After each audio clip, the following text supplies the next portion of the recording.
Assalamualaikum warahmatullahi wabarakatuh. Halo guys, selamat datang di podcast Shut and Tell the Truth. Jadi pertama-tama Ana kenalin dulu ya. Ana Claudia Vanita selaku host yang akan memandu acara podcast pada malam hari ini. Sebelumnya Ana dapat tamu-tamu yang spesial dan cantik-cantik. Uti-Uti, Ketua Osdaku periode 2025-2026, Uti Siti Alia dan Uti Hoirisa Salsabila. Hai. Sebelum kita mulai perbincangan hangat kita kenalan dulu ya sama Uti-Utinya. Boleh dari Uti yang di ujung dulu nih, ujung kiri kita. Assalamualaikum warahmatullahi wabarakatuh. Perkenalkan, nama Ana Siti Alia. Pakai asal nggak nih? Boleh, asalnya dari mana Siti? Asal Ana dari Bekasi. Ana Hoirisa Salsabila, asal Ana dari Jambi. Kita kan udah kenal nih sama Uti-Utinya. Ini masih sedikit. Kita tanya-tanya aja nih. Kita kan udah kepo banget sama Uti-Utinya. Uti, apa sih perasaan Uti pertama kali diangkat jadi ketua Osdaku? Ya, yang pasti setelah ngeliat ternyata banyak banget yang nge-voting untuk kita berdua. Itu yang pasti kita berdua kaget banget. Karena kita berdua nggak ada yang expect kalau misalnya bakal kita yang dijadiin. Karena kan itu suara berdasarkan suara pribadi setiap orang di pondok ini kan. Jadi ya itu pasti kita berdua kaget banget sih. Termasuk santri dan ustadz juga ya? Iya, banyak juga yang ternyata kaget, ternyata kita berdua gitu yang dijadiin. Ini konteks Uti kaget nih, kaget wow banyak yang support atau kaget nanti gimana ya ke depannya gitu? Kalau itu sih dua-duanya ya pastinya. Yang pertama kaget banyak banget yang vote juga. Terus yang kedua, kedepannya bakal gimana? Soalnya setahu kita, ketua Osdaku tuh pribadi yang harus dituntut banyak hal, dari hal-hal kecilnya sampai hal besarnya. Nah, Ya, yang istilahnya kiblat satu pondok tuh ke kita berdua, bahkan dari anggota kita, dari santri, bahkan ustadz-ustadzah pun pasti ngelihatnya ke kita berdua. Patokan semua orang tuh kita berdua. Jadi ya itu awalnya kita pikir itu lumayan beban sih, karena ya mungkin dari hasil shocknya juga mungkin ya. Jadi kita udah overthinking segala macam. Ini gimana nanti ngejalaninnya? Ini first time banget. Yang namanya kita harus ngebawa istilahnya satu pondok di atas pundak kita. Tapi ini first time nggak buat Uti dapat amanah sebagai ketua organisasi besar kayak gini? Atau sebelumnya udah pernah? kalau dari Ana ini first time. Kalau dari Alia, Kalau dari Ana, amanah sebesar ini itu tuh first time banget. Tapi alhamdulillahnya, kalau misalnya kegiatan organisasi-organisasi dari sekolah Ana sebelum di sini, alhamdulillah Ana pernah ngerasain gimana rasanya ngejalanin organisasi, gimana mendisiplinkan diri Ana buat ngejalanin tugas-tugas yang udah diberikan ke Ana. Jadi alhamdulillah banget Ana udah pernah ngerasain. Berarti kalau misalnya ikut organisasi udah pernah lah ya. Iya, alhamdulillah. Terus kan pasti kalian ini awalnya nggak saling tahu satu sama lain dong. Terutama Nisa yang SMP-nya di sini, sedangkan Alia SMP-nya nggak di sini guys. Gimana tuh pas kalian disatuin untuk memban amanah yang sebesar ini? nah itu kembali dari diri kita. Kebetulan kita tuh udah yang sama-sama bikin kerjasama gitu. Yang pertama, jangan sampai putus komunikasi. Kalau ada kekurangan atau kesalahan diomongin pastinya. Ya, jadi kita berdua udah janji ke diri kita sendiri kalau misalnya nanti kita beneran kepilih, kita mengutamakan banget yang namanya komunikasi. Kita jangan sampai yang namanya satu tahu tentang A, yang satunya lagi jangan sampai nggak tahu, karena itu miskom tuh bisa ngehancurin kerjasama orang lain juga. Belum lagi kan kita kepala dari semuanya kan, jadi kalau bisa kita Komunikasinya dikuatin Iya, gitu ya. komunikasinya harus kencang banget, harus bagus banget. Nah, tapi sebelum diangkat jadi ketua Osdaku udah komunikasi tentang gimana visi misi, gimana ke depannya, apa yang bakal dilakuin gitu nggak? Alhamdulillah sih pernah kita sempat omongin bareng-bareng kita maunya gimana sih nanti, gimana caranya walaupun kita beda pikiran, kita bisa buat jalan tengah buat kita berdua. Setelah dapat support dari teman-teman, dari ustazah, didukung adik kelas juga ya kan, pasti kan cerita nih ke ayah bundanya. Apa sih respon ayah bundanya pas tahu, wow, anakku di pondok bisa jadi ketua OSDAQ? Kalau dari Ana sendiri, waktu pertama kali ngabarin, orang tua tuh yang pertama ngasih sisi positif dari organisasi. Terus kendala-kendala apa yang kira-kira akan terjadi di depannya, sama dikasih solusinya. Itu sih kalau dari Ana. Kalau dari Ana ya, waktu itu tuh mungkin karena lagi hebohnya, lagi sibuk banget, jadi Ana tuh nggak sempet nelpon orang tua Ana. Jadi orang tua Ana tuh tahu dari wali kelas Ana. Terus setelah itu selang beberapa minggu, akhirnya Ana bisa nelpon lagi kan ke bunda Ana. Setelah itu ternyata orang tua Ana kira semua orang yang bilang Ana diangkat jadi ketos tuh bohong semua. Oh, dikira Jadi, gak beneran jadi iya. ketos ya? Sekeluarga Ana sampai keluarga besar Ana, sepupu Ana, tante-tante Ana tuh gak ada yang percaya kalau misalnya Ana tuh bisa dijadiin ketos. Jadi sampai bunda Ana tuh merasa kayak, ini pada bohong gak sih? Gitu. Padahal anaknya beneran ya jadi Iya. ketos. Sudah berapa bulan nih jadi ketosnya? Berapa ya? 6 Udah. bulan lebih gak sih? Iya, teman. Lumayan lama. Berhasil ya. Alhamdulillah. Semoga kedepannya selalu berhasil. Amin. Nah, pasti ngejalin amanah kayak gitu tantangannya banyak banget dari sudut teman-temannya, dari guru-gurunya, dari partnernya juga. Apa sih tantangannya tuh? Yang pasti manage waktu gak sih? Manage waktu. Karena kita harus ngejalanin kewajiban santri setiap hari, halaqah, kita sekolah, nanti ada program-program lain juga, belum lagi kewajiban kita di dalam OSDAQ. Jadi nge-manage waktu tuh bener-bener Penting banget. iya, kita harus bisa banget, dan itu tuh cara nyari tahu gimana caranya ngebagi waktu tuh bener-bener lumayan susah awalnya. Tapi kalau misal udah dijadiin kebiasaan, ya pasti bisa sih, bisa dijalanin dengan baik. Berarti struggle-nya nggak yang sampai kalian aduh nggak mau lagi jadi ketua OSDAQ kayak gitu, enggak ya? Enggak. Tapi menurut kalian nih, emang cuma di masa manage waktu aja atau kayak ada tantangan lain yang kayak susah handle adik-adiknya, handle dalam kegiatan adik-adiknya, nyamain kalian sibuk, sedangkan ada tugas juga yang harus dilakuin kayak gitu. Kayak gitu sih pasti banyak Pasti ada aja kayak gitu. banyak kejadian yang unik pasti itu ada.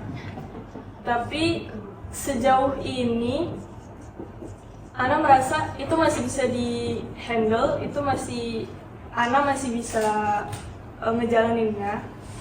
Jadi ya nggak berat banget. Tapi pasti ada suatu waktu kita berdua tuh merasa kayak sumpah ini lumayan berat. Tapi over time ya mulai biasa aja. Walaupun awal-awal memang agak kaget, oh ternyata ini cara kerjanya, oh ternyata kayak gini. Yang kita tuh lumayan culture shock, yang namanya kerjaan di OSDAQ tuh kayak gini, oh ternyata kita tuh harus kayak gini, kayak gitu. Baru tahu ya, berarti sama ini kan cuma jadi santri biasa aja gitu ya, terus akhirnya nempatin posisi uti-uti sebelumnya gitu ya guys. Nah, kalau misalnya lagi struggle kayak gitu, kalian ngapain sih biasanya solusinya buat diri kalian, buat tetap ngeratin di antara kalian dan anggota-anggotanya juga gitu? Ngasih kata-kata nggak sih? Iya. Kadang kita tuh bakal ngumpul terus nanti ngasih kata-kata aja kayak kalian jangan terlalu terbebani, kalian tuh pasti bisa, nggak mungkin ujian yang dikasih sama Allah tuh melampaui apa yang kita bisa. Berarti word of affirmation ya, Uti Yes, ya. right. Terus yang pasti doa, sholat, puasa itu juga ngebantu banget, karena ya siapa lagi kalau kita curhat ke siapa lagi kalau lagi berat kan? Ini udah panas belum menurut Uti ini topiknya nih? Lumayan. Lumayan ya. Lumayan. Mau lanjut topik panas atau kita nge-game dulu nih Ti? Boleh nge-game dulu. Nge-game dulu. Oke. Kita saksikan ya game yang pasti kalian bakal suka banget. Oke guys, di sini kita udah siapin nih games buat seru-seruan sama Uti-Uti yang ada di depan kita. Hari ini kita akan main Never Have I Ever. Gimana harus mainnya, Uti-Uti udah tahu belum? Coba jelasin. Oke. Jadi nanti Ana akan ngasih pertanyaan buat Uti-Utinya nih. Kalau misalnya itu relate sama kehidupan Uti-Utinya, boleh angkat tools yang di sebelah kanan. Dan kalau misalnya nggak relate, boleh angkat yang sebelah kiri. Udah siap ya mainnya? Oke. Yang pertama. Ya, jangan tegang gitu dong, Ti. Takut nih pertanyaannya yang aneh-aneh. Nggak. Pernah nggak kalian ngerasa homesick selama kalian ada di pondok ini? 1, 2, 3. Pernah. Yang pasti Sampai kelas 12 gini masih homesick, masih ada ya, Ti? Ya pernah. Oke. Terus pertanyaan selanjutnya. Pernah nggak tidur di kelas? 1, 2, 3. Pernah Sering banget. atau enggak nih, Ti? Tergantung, kalau misalnya kegiatannya emang lagi padat banget, ya pasti nggak sengaja, bahkan nggak sadar gitu, tiba-tiba udah ketiduran gitu. Jangan sering-sering ya, Ti ya. Masih coba diperbaiki. Kita sama-sama memperbaiki ya. Oke. Selanjutnya, pernah nggak overwhelmed sama jadi ketos? 1, 2, 3. Pernah. Kompak, berarti ini masalahnya sama ya guys. Pernah. Overwhelmed itu kapan? Yang bener kayak overwhelmed banget sama masalah-masalah sama jadi ketos. Tergantung ya, kalau waktu itu Ana merasa overwhelmed-nya banget, lagi ada acara, itu lagi ujian, masih harus ngejalanin program, belum hafalan, belum sekolah, belum ya itulah, semuanya langsung numpuk jadi satu, jadinya gak tahu lagi gimana caranya buat ngatur semuanya gitu, kayak udahlah bingung, udah capek gitu. Tapi harus tetap jaga kesehatan ya, biar tetap sehat, biar tetap bisa ngejalanin amanah ketosnya ini. Nah, terus Uti, pernah nggak nangis karena capek? 1, 2, 3. Uti Nisa nggak pernah guys. Uti Nisa strong woman ya. Kalau Tia Lia gimana nih Uti? 50-50. Oh, of course. Pernah. Ana juga manusia. Tapi nangis gak nangis, pasti di pesantren tetap ada kok guys yang support kita, ya kan? Temannya banyak, nggak usah khawatir. Gak usah khawatir guys. Nah, kan tadi nangis nih, berarti ada alasannya dong. Nah, pernah nggak alasannya tertekan nih sama adik kelasnya? 1, 2, 3. Nggak pernah tentang itu. Oke, adik kelas itu selain bisa bikin hiburan buat kita, support juga, itu juga yang ngebantu kita ngejalanin tugas-tugas kita ya guys. Nah, terus pernah nggak Utinya nggak mandi seharian saking sibuknya nih sama organisasi-organisasi dan kegiatan yang ada di pondok? 1, 2, 3. Nggak pernah ya guys. Kalau bisa ya minimal banget, sejelek-jeleknya sekali sehari gitu, itu paling minimal banget. Walaupun sibuk, selain jaga kesehatan juga jaga Kebersihan. Tadi tidur di kelas pernah. Kalau misalnya datang ke sekolahnya terlambat, pernah nggak tuh Ti?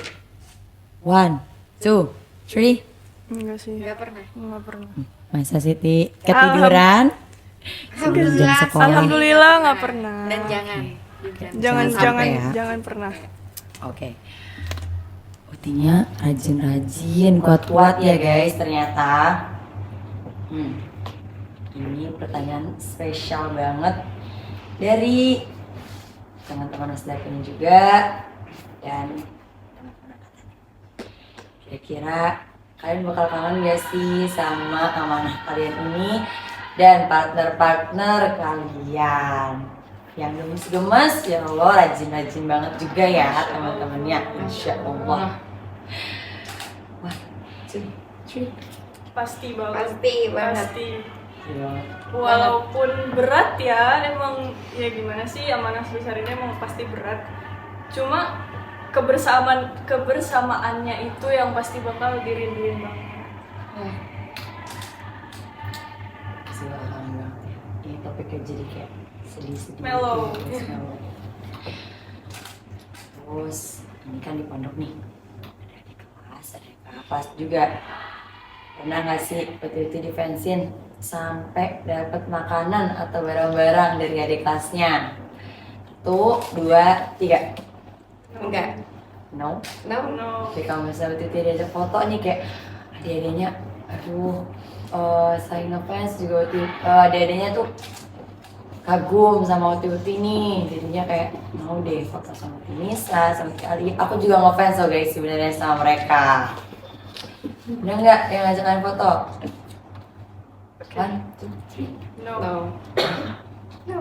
Oke, berarti kita aja guys yang bisa fokus sana. Oke sih. Oke, udah cukup menghibur. Oke, tadi kan udah topiknya udah cukup panas. Sekarang udah menghibur. Kita cari lagi topik yang lebih hot. Tapi tunggu, saksikan setelah yang satu ini. Balik lagi sama kita di Shut and Tell the Truth. Nih, tadi kita kan udah main-main gemes-gemes sedikit lah sama Uti-Utinya. Sekarang kita balik lagi nih tanya-tanya ke Utinya. Ti, program apa sih yang paling berkesan buat Uti-Uti berdua nih selama menjabat jadi ketua OSDAKU? Oke, ini mungkin rada unik ya. Tapi yang paling berkesan banget, jadi di dalam program kita itu kita ngasih tontonan yang memotivasi untuk para santri. Nah, itu tontonan itu berupa film. Dan yang bikin kita ini berkesan banget karena yang bikin kita shock itu ternyata banyak banget media yang memang sehari-hari kita cerna ya. Yang ternyata itu tuh bukan seharusnya dicerna sama anak-anak ya yang umuran kelas 7, kelas 8 itu tuh ternyata banyak banget yang apa ya, kita tuh sampai kesusahan buat nyari film yang emang cocok buat santri-santri di sini, buat adik-adik kecil-kecil di sini. Ternyata itu bahkan yang tulisannya udah PG-13 aja masih banyak hal-hal yang nggak seharusnya ditonton sama adik-adik kecil gitu. Jadi itu tuh bikin kita shock, kaget banget sampai ternyata kita banyak ya yang kayak udah katanya sih udah disortir tapi tetap kita sortir lagi Iya, untuk ternyata nyesuaiin itu tuh standar kita semua yang ada di sini ya. sensornya kurang banget, itu tuh nggak cocok banget. Sampai kita tuh duduk berjam-jam nyari filmnya berdua sampai kita tuh bingung sendiri, stres sendiri karena ya ternyata sesusah itu nyari tontonan yang cocok buat adik-adik di sini. Oke, kita sebagai penikmat dari film-filmnya yang udah cari-cari nutinya, kita say thank you ya Uti-Uti. You're welcome. Terus Niti, kan udah ngejalanin 6 bulan, tinggal sebentar lagi akan pergantian masa jabatan. Di waktu yang singkat ini, apa sih goals Uti-Uti buat OSDAKU atau partner-partnernya untuk beberapa bulan ke depan? Goals kita yang pasti nyelesain semua program yang memang itu udah jadi kewajiban kita. Jadi sebisa mungkin kita semua bareng-bareng bisa ngejalanin semua program yang memang dari awal kita rencanain. Terlebih lagi, semoga aja semua dari kita semua tuh bisa mendapatkan pelajaran berharganya dari ngejalanin ya semua ujiannya, semua programnya, semua ya semuanya lah yang didapetin dari ngejalanin semua kewajiban dan tanggung jawab kita ini, semoga aja kita bisa dapat pelajaran baiknya, pengalaman hidupnya, dan semoga aja hikmahnya semua tuh bisa jadi bermanfaat buat kita semua. Amin. Untuk saat ini kita juga berusaha nguatin teman-teman, kan ini udah lama ya, mungkin ada semangat yang turun-turun. Nah itu termasuk salah satu goals kita untuk tetap semangat, tetap maksimal ngejalanin amanah yang dikasih sama Ustadz Ustazah. Nah, kalau itu goals untuk Uti-Utinya, gimana sama harapan untuk Uti-Uti buat adik-adik yang lanjutin masa jabatan kita nanti? Kita berharap banget, gimana ya? Kita tuh berharap yang pertama jagain inventarisnya, karena kebetulan di kita nih banyak inventaris baru yang benar-benar ngedukung Osdaku menjadi lebih mudah. Contohnya sih Printer. Kita baru aja punya inventaris printer ya, yang selama ini memang menjadi kekurangan di Kendala ya? Ya itu salah satu kendala ya, kendala utama di program-program sebelumnya. Jadi kita berusaha nambahin inventaris baru, printer, dan itu alhamdulillah banget sudah berguna banget itu buat kita semua. Bahkan bukan cuma buat Osdaku doang, tapi buat santri lain itu bisa berguna banget. Jadi kita berharap banget Osdaku selanjutnya barang itu bisa dijaga, bisa digunakan dengan baik, karena memang itu tujuan kita. Karena selain ilmu sama pengalaman yang bisa kita bagi, kita juga ngasih barang-barang yang bisa kalian gunain untuk ngejalanin tugas-tugas kalian jadi lebih mudah. Oke, kita udah kenalan sama Uti-Utinya, sama kinerja Uti-Utinya cukup dalam ya. Kalau misalnya kalian masih mau tahu gimana keseharian kita ada di Pondok Pesantren Taufik Darul Quran Putri Cikarang, kalian bisa cek di Instagram @pesantrendaku_cikarang. Oke, thank you guys. See you in next podcast. Shout and tell the truth. Dadah guys.